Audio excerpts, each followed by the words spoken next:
ప్రేక్షకులందరికీ నమస్కారం. 2024 సంవత్సరం జూలై 28వ తేదీ నుండి ఆగస్టు 3వ తేదీ వరకు గల వారఫలాల్లో సింహరాశి వారికి ఎలా ఉండబోతుంది, అలాగే ఈ రాశి వారు చేయాల్సిన పరిహారాలు ఏమిటో ఈ వీడియోలో తెలుసుకుందాం. పూర్తి వివరాల్ని తెలుసుకోబోయే ముందు మీరు ఏమైనా సమస్యలతో బాధపడుతుంటే వాటి పరిష్కారం కోసం మీరు స్క్రీన్ మీద కనిపిస్తున్న మా గురువు గారి నెంబర్ కి కాల్ చేసి మీ సమస్యలకు తగిన పరిష్కారం పొందండి. ఖచ్చితంగా మీ సమస్య పరిష్కారం అవుతుంది. అలాగే మీరు ఇప్పటి వరకు మా ఛానల్ ని సబ్స్క్రైబ్ చేసుకోకపోతే వెంటనే సబ్స్క్రైబ్ చేసుకోండి. అలా చేసినట్లయితే మీరు మా వీడియోని మిస్ అవ్వకుండా చూడవచ్చు. పూర్తి వివరాలకు వెళ్తే సింహరాశి వారికి ఈ వారం మానసిక స్థితి చాలా మెరుగ్గా ఉంటుంది. ఎందుకంటే మీరు ఈ సమయంలో అన్ని రకాల ఒత్తిళ్లకి దూరంగా ఉండగలుగుతారు. అలాగే సీజన్ మార్పు సమయంలో మీకు చిన్న వ్యాధులు రావచ్చు, కానీ ఇది కాకుండా ఈ సమయంలో మీకు పెద్ద అనారోగ్యం రాదు. ఇంకా ఈ వారం మీరు ఒక రోజు మాత్రమే దృష్టిలో ఉంచుకొని నిర్ణయాలు తీసుకునే మీ అలవాటుని నియంత్రించాలి. అటువంటి పరిస్థితులు ఇప్పుడు మీ వినోదం కోసం అదనపు సమయం మరియు డబ్బు ఖర్చు చేయకుండా ఉండడం మంచిది. డబ్బును పొదుపు చేయండి. అలాగే భవిష్యత్తులో ఆర్థిక పరిస్థితి మెరుగుపరచడానికి కొత్త మార్గాల్ని వెతకాలి. అలాగే మీరు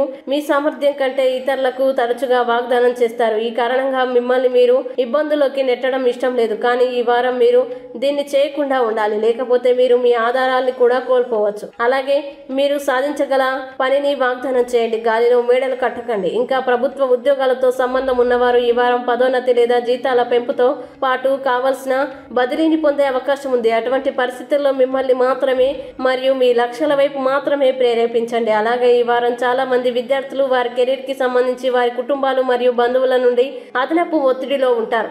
దాంతో వారు తమ మనసును విద్యను ఉంచలేరు. అటువంటి పరిస్థితుల్లో మీ కెరీర్ మీరే ఎన్నుకోవాలంటే మీరు ఎలాంటి ఒత్తిడిలోనైనా నిర్ణయం తీసుకోకూడదని మీరు అర్థం చేసుకోవాలి. అందువల్ల ఈ విషయాన్ని మీరే అర్థం చేసుకోండి. అవసరమైతే మీ కుటుంబ సభ్యులతో కూర్చొని వారితో చర్చించండి. ఇంకా బృహస్పతి 10వ ఇంట్లో ఉండడం వల్ల ఈ వారం మీరు 1 లేదా 2 రోజుల్లో నిర్ణయాలు తీసుకునే మీ అలవాటుని నియంత్రించుకోవాలి. ఇక సింహరాశి వారు ఈ వారం చేయాల్సిన పరిహారాలు గనక చూసినట్లయితే ఈ రాశి వారు శనివారం నాడు రాహు గ్రహానికి యాగహవనం చేయండి. మంచి శుభ ఫలితాలని పొందుతారు. అలాగే ఈ వారం సింహరాశి వారికి అనుకూల తేదీలు గనక చూసినట్లయితే వీరికి 31వ తేదీలు చాలా మంచి రోజులు. ఈ తేదీల్లో ఏ పని ప్రారంభించినా సరే మంచిది. ఈ వీడియో మీకు నచ్చినట్లయితే లైక్ చేయండి మరియు ఈ వీడియోని మీ సోషల్ మీడియా అకౌంట్ల ద్వారా అందరికీ షేర్ చేయండి. అలాగే మీరు ఏదైనా సమస్యలతో బాధపడుతున్నట్లయితే వాటి పరిష్కారం కోసం మీరు స్క్రీన్ మీద కనిపిస్తున్న మా గురువు గారి నెంబర్ కి కాల్ చేసి మీ సమస్యలకి తగిన పరిష్కారం పొందండి. ఖచ్చితంగా మీ సమస్య పరిష్కారం అవుతుంది. ఇంకా మీరు అనుకున్నటువంటి అన్ని పనుల్లో అంతా మంచి జరగాలని కోరుకుంటూ సర్వే జన సుఖినో భవంతు.